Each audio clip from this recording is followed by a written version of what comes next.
బెజవాడ గుంటూరులతో కూడిన అమరావతిని త్వరలో ప్రకటిస్తారా? నరేంద్ర మోడీ వచ్చినప్పుడు లేదా ముందుగా ప్రకటించి మోడీని పిలుస్తారా? ఎందుకు అంటే ఇప్పుడు తాజాగా హోటళ్ళకి సంబంధించిన ప్రతినిధుల సమావేశం జరిగింది. వాళ్ళు చెప్పేది అమరావతిలో 17 హోటళ్ళు అని. వాస్తవంగా ఇప్పటిదాకా ఉన్న లెక్క అమరావతి అంటే 29 గ్రామాలని. 29 గ్రామాల్లో 17 హోటళ్ళు కట్టుకుంటే అందులో ఏగలు తోలుకోవాల్సి ఉంటుంది. ఎందుకంటే అక్కడ ఉండేటటువంటి సందర్భం తక్కువ ఉంటుంది.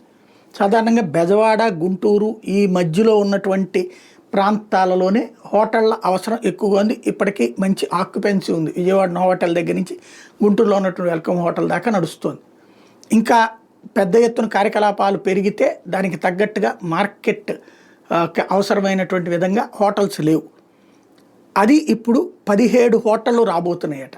ఈ 17 హోటళ్ళు అమరావతిలో అంటున్నారు. అంటే ఆ 29 గ్రామాలని కాదు, బెజవాడ గుంటూరు ఈ ప్రాంతాలన్నింటిలో కలిపి రాబోతున్నటువంటిది.